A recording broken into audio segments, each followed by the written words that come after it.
Assalamualaikum warahmatullahi wabarakatuh. Perkenalkan, nama saya Dina Noviana dengan NIM 211919006.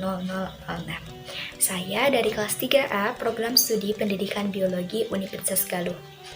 Video ini saya tujukan untuk memenuhi ujian tengah semester mata kuliah Pengetahuan Lingkungan dengan dosen pengampu Bapak Peri Bahtiar, SPD MSI.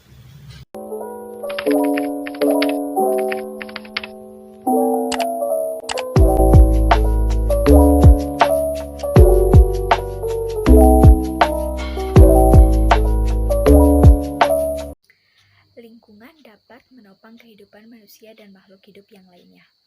Hal tersebut karena di dalam lingkungan terjadi hubungan yang saling keterkaitan antara makhluk hidup dengan makhluk hidup ataupun makhluk hidup dengan lingkungan.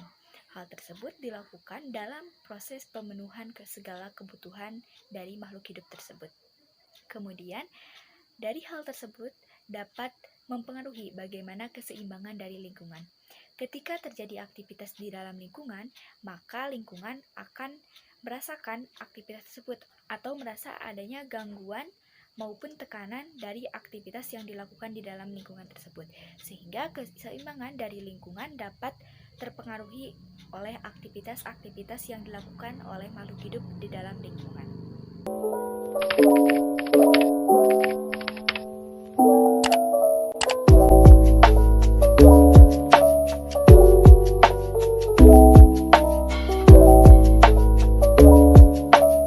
Berdasarkan bagan dari daun nitrogen di sini, bahwasannya di dalam keterangan yaitu yang berwarna biru merupakan materinya, panah merah merupakan proses dan organisme yang terlibat.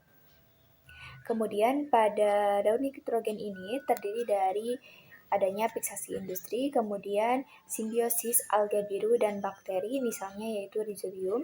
Kemudian ada juga peran dari bakteri Azotobacter dan juga Clostridium, serta adanya kilat petir dengan oksigen dan nitrogen. Yang pertama materinya yaitu ada N dalam atmosfer, kemudian N dalam tumbuhan dan mikroba, kemudian ada bahan organik dan ekstreta, kemudian ada senyawa amoniak dan juga amonium, dan selanjutnya ada nitrit dan juga nitrat. Untuk prosesnya sendiri ini ada fiksasi N ataupun disebut fiksasi nitrogen, kemudian ada deritifikasi, kemudian ada asimilasi, ada dendribilitas, ada juga nitrobakter, ini bakterinya ya. Kemudian ada juga yaitu proses nitrifikasi oleh bakteri. Jadi, dari bagan daun nitrogen tadi dapat disimpulkan bahwasannya daun nitrogen itu terdiri dari dua tahapan, tahap yang pertama dan tahap juga yang kedua. Kemudian, pada tahap pertama, daun nitrogen itu merupakan transfer nitrogen dari atmosfer ke dalam tanah. Selain air hujan yang membawa sejumlah nitrogen, penambahan nitrogen ke dalam tanah terjadi melalui proses fiksasi nitrogen. Fiksasi nitrogen secara biologis dapat dilakukan oleh bakteri Rhizobium yang bersimbiosis dengan polong-polongan, bakteri Azotobacter dan juga bisa dengan Clostridium. Selain itu, ganggang hijau biru pun yang ada di dalam air dapat memiliki kemampuan memfiksasi nitrogen. Yang selanjutnya, tahapan kedua, ketika fiksasi biologis sudah menghasilkan nitrat, maka nitrat tersebut akan digunakan oleh produsen ataupun tumbuhan yang akan diubah menjadi molekul protein. Selanjutnya, jika tumbuhan atau hewan tersebut mati, maka makhluk pengurai akan merombaknya menjadi gas amoniak atau NH3 dan garam amonium yang larut di dalam air atau disebut dengan NH4+. Proses ini disebut dengan proses amonifikasi. Untuk selanjutnya, bakteri Nitrosomonas akan mengubah amoniak dan senyawa amonium menjadi nitrat oleh nitrobakter. Apabila oksigen yang ada di dalam tanah terbatas, nitrat dengan cepat ditransformasikan menjadi gas nitrogen atau oksida nitrogen oleh proses yang disebut dengan denitrifikasi. Nitrogen yang diperlukan adalah dalam bentuk senyawa, Senyawa nitrogen diperoleh ketika petir keluar dan menyebabkan nitrogen bersenyawa menjadi nitrat. Selain melalui petir, juga dapat melalui bakteri Rhizobium yang bersimbiosis pada tumbuhan kacang-kacangan membentuk bintil akar. Kemudian, tumbuhan akan menyerap nitrat dari tanah untuk dijadikan protein, lalu tumbuhan tersebut akan dimakan oleh konsumen senyawa nitrogen dan pindah ke tubuh hewan. Selanjutnya, urin, bangkai hewan, dan juga tumbuhan yang mati akan diuraikan oleh pengurai menjadi amonium dan juga amonia. Bakteri Nitrosomonas mengubah amonia tersebut menjadi nitrit, kemudian bakteri Nitrobacter akan merubahnya menjadi nitrat atau NO3. Nitrat tersebut akan diserap oleh tumbuhan. Proses perubahan nitrit menjadi nitrat itu disebut dengan nitrifikasi. Sementara proses perubahan nitrit atau nitrat menjadi nitrogen bebas itu disebut dengan proses denitrifikasi. Bakteri pemecah akan memecah protein yang ada di dalam tubuh organisme yang mati atau hasil sisa menjadi amonium. Kemudian nitrit atau nitrat tersebut akhirnya akan menjadi gas nitrogen yang akan diterapkan ke atmosfer. Dimulai nitrogen diikat dan berputar kembali. Semua hewan hanya memperoleh nitrogen organik dari tumbuhan atau hewan lain yang dimakannya. Ketika makhluk hidup mati, maka materi organik yang dikandungnya akan diuraikan kembali oleh dekomposer sehingga nitrogen dapat dilepaskan sebagai amonia. Dekomposisi nitrogen organik menjadi amonia disebut dengan proses amonifikasi. Proses tersebut dapat dilakukan oleh beberapa bakteri dan makhluk hidup eukariotik.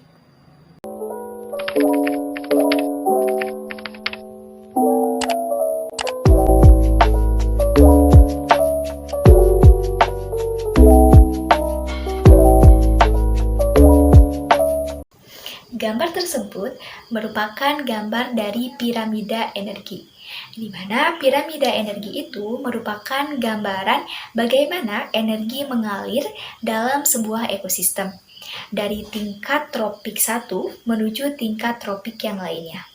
Tingkatan tropik pertama yaitu diduduki oleh produsen. Produsen tersebut merupakan organisme autotrof. Sebagian besar makhluk hidup autotrof menggunakan cahaya matahari dalam pembuatan bahan organik. Produsen pada tropik pertama memiliki jumlah energi yang sangat besar. Kemudian pada tropik kedua diduduki oleh konsumen satu, yaitu organisme herbivora. Jumlah energi yang dimiliki tidak sebesar pada tropik 1, karena hanya sebesar 10% energi yang disalurkan ke tropik kedua tersebut. Berikutnya yang 90%-nya itu akan hilang dalam bentuk feses dan juga panas, yang kemudian akan digunakan untuk metabolisme makhluk hidup. Karena hal tersebut, maka pada tropik kedua itu hanya akan memiliki jumlah energi sebesar 1000 kilokalori. Demikian pun untuk tropik-tropik yang selanjutnya akan selalu mengalami penurunan jumlah energi yang dimilikinya. Hal tersebut terjadi karena memang hanya 10% energi yang disalurkan dari tropik 1 menuju tropik selanjutnya. Jadi, dapat disimpulkan bahwasannya semakin tinggi tingkat tropik, maka jumlah energi yang dimiliki pun akan semakin sedikit. Karena adanya penurunan energi dari tropik yang paling bawah menuju tropik yang paling atasnya. Penurunan tersebut terjadi karena beberapa hal. Yang pertama yaitu karena hanya sebagian makanan tertentu saja yang bisa dimakan oleh organisme tropik yang di atasnya. Kemudian, yang kedua penyebabnya yaitu karena terdapat beberapa makanan yang sulit dicerna, sehingga dibuang dalam keadaan sedang mengandung energi kimia.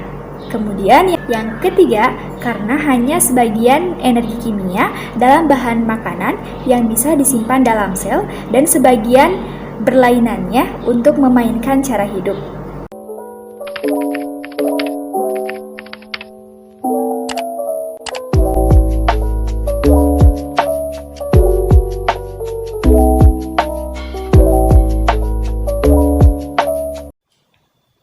Deforestasi atau pengundulan hutan.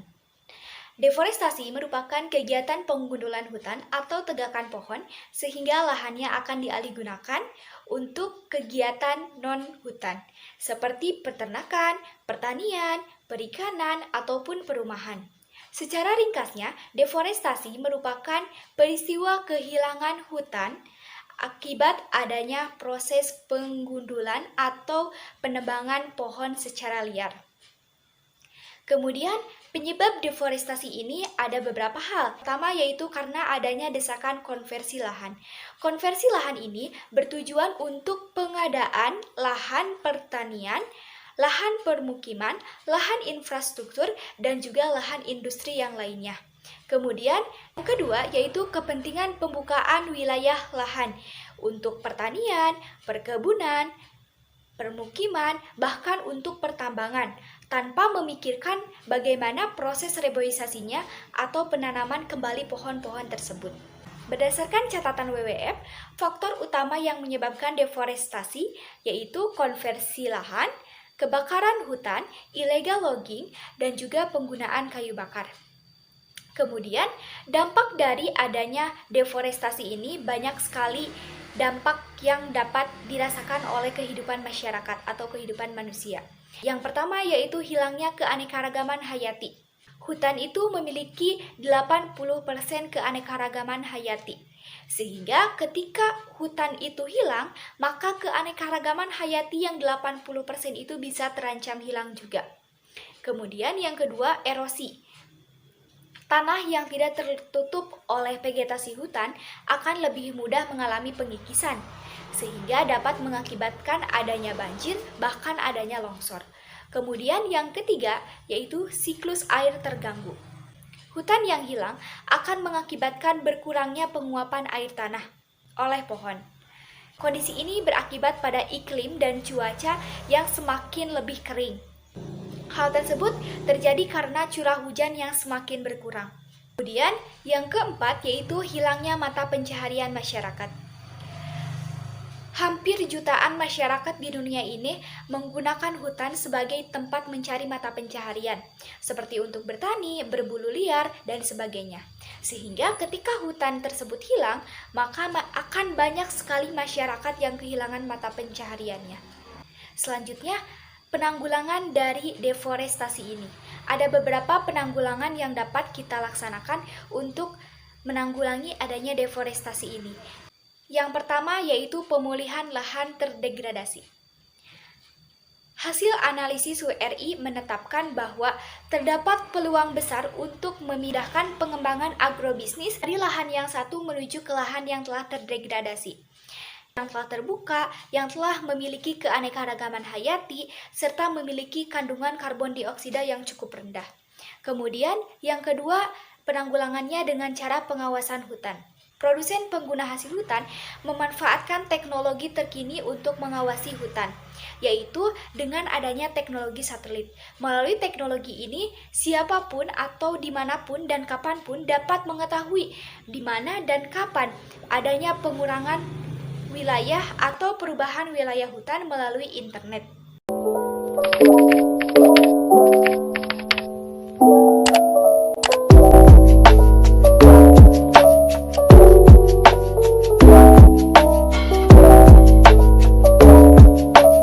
Dinamika penduduk merupakan perubahan jumlah penduduk di suatu wilayah dari waktu ke waktu.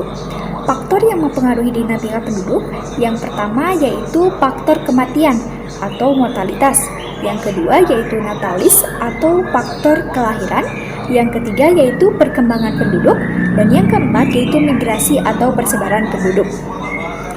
Cara memperkirakan jumlah penduduk di masa yang akan datang dengan berasumsi pada perkembangan kelahiran, kematian, dan perubahan penduduk, yaitu dengan menggunakan rumus PN sama dengan P0 dalam kurung 1 plus R dipangkatkan N, di mana PN merupakan penduduk pada tahun ke-N, P0 merupakan penduduk pada tahun awal, 1 merupakan angka konstansa, R merupakan angka pertumbuhan penduduk dalam persen, N merupakan jumlah rentang tahun dari awal ke akhir atau ke N. Baiklah, sebagai contohnya yaitu di sini ada sebuah soal di mana diketahui pada tahun 2022 negara Indonesia memiliki jumlah penduduk sebanyak 273 juta jiwa dengan pertumbuhan penduduknya 2% per tahun. Berapakah jumlah penduduk Indonesia pada tahun 2004? Sepertinya tipe ya, itu tahun 2024. Oke. Jadi untuk jawabannya kita sama ya seperti rumus yang tadi disebut. Bahwasannya diketahui bahwasannya PN sama dengan P0 kali 1 plus R pangkatkan N. Jadi sama dengan berarti tadi P0 itu kan 273 juta.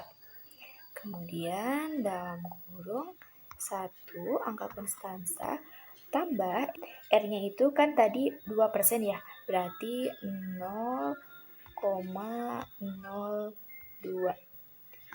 Oke, dipangkatkan N. Tadi N-nya kan 2024 ya. Dikurangi 2022 berarti 2. Oke, kita hitung sebelah sini ya. 273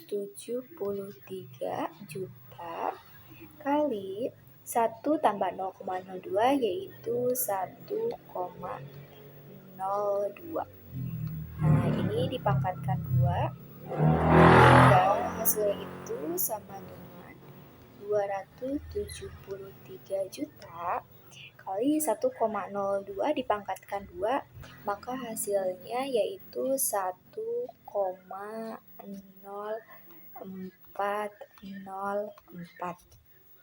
Nah, ini tinggal dikalikan 273 juta dikali 1,0404. Maka dari sini hasilnya yaitu 284 juta 29.200 jiwa. Nah, ini dia hasilnya. Kita kasih tanda warna yang lainnya supaya lebih jelas. Nah, ini dia hasil perhitungannya.